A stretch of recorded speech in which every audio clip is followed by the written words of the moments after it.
Hi, this is Svein Berg with Bergs Ski and Snowboard Shop, here to talk to you about the basics of boot fitting.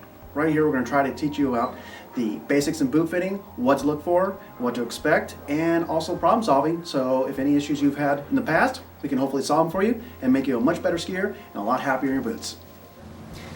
So most people ask, why do we do custom boot fitting? The reason why is we want to maximize your comfort, control, and overall just feel and skiing. If you have a boot that fits properly and flexes properly, you're guaranteed to have a happy, warm, comfortable day, also maximizing your control and overall just ease of use. So if you have a good fitting boot, overall you're going to have a great day of skiing with a lot less work and a lot more play. So when you ask about how do we boot fit, first devices we use is usually a Brannick. Now you've probably seen this a lot of times before, probably as a kid or as an adult, getting your kids sized up. This is a very useful device, gives a very accurate read on what shape of foot you have, which really leads us in the right direction of getting the right shape of boot initially. You've probably also seen this from multiple different companies.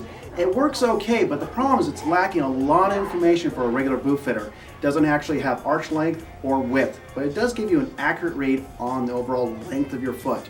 But in most respects, you'd rather use a Brannick for the simple fact that it gives us a lot more information and a lot better accurate read.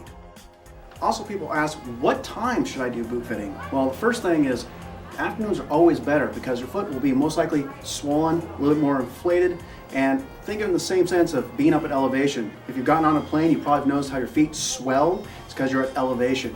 Same thing here in a ski shop. We want to maximize the foot girth overall so we can get a more accurate read. So when you get to the slopes, the boots will fit the same as in the store as it does on the slopes. So if you have the opportunity to spend an hour or two at your boot fitter in the afternoon, that's the best time. When you're looking to get your boots fitted, it's important to also think about your base layers. Socks being the most critical part of the whole boot fitting process. If you are looking into getting a good boot fit, start with a thin to medium layer sock.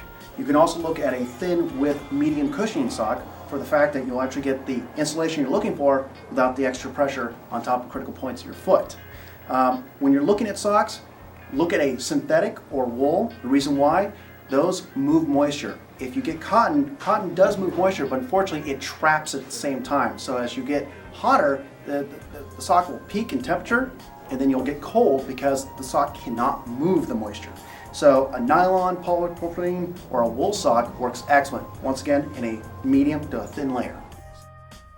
So when using the Brannick device, what we're going to do here is make sure the person is sitting down. We want to make sure the foot is unweighted, not standing, because when a person does stand up, usually the foot lengthens. We want to see that afterwards to find out how much does the foot lengthen. So we're going to start with the right foot or left foot, depending on what you want to do. I'm going to look at this. So now I'm going to have the customer stand up.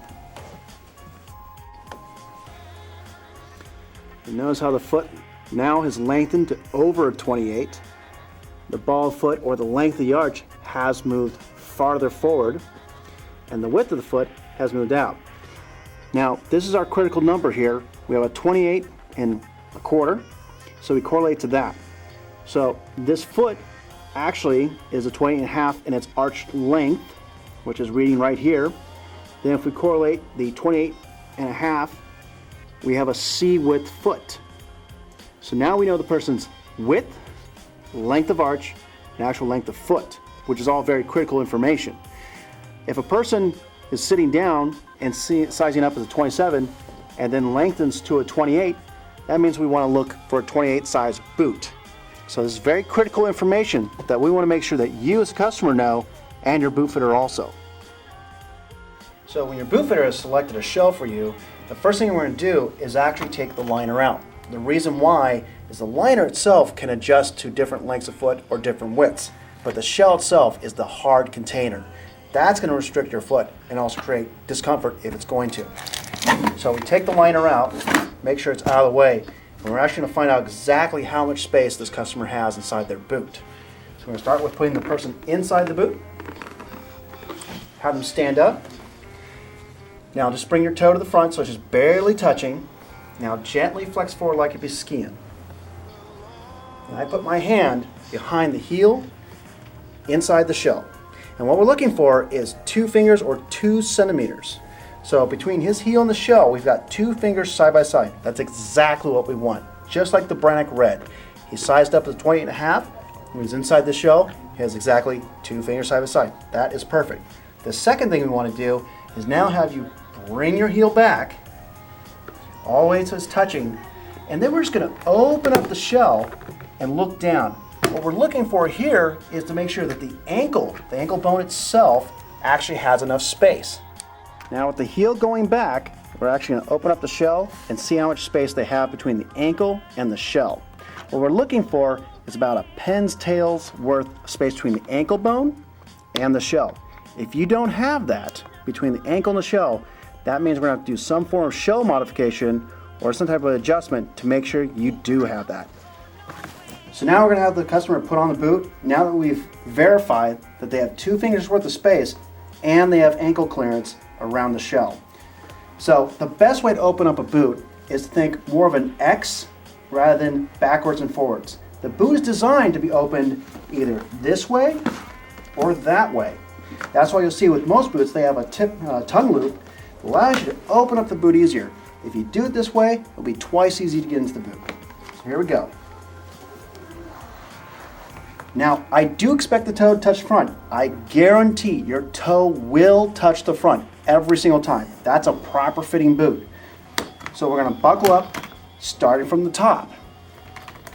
By buckling the top 2 buckles, what we're allowing the boot to do is allow the heel to slide back and get your heel positioned quicker and easier. Once we've gotten the 2 upper buckles and the power strap in place, we will then proceed to the bottom 2 buckles and just leave them a little bit loose. Now have the customer flex 3 to 4 to 5 times. And what we're looking for is the toe to come away from the front. If you're flexing forward and your toe comes off the front, perfect.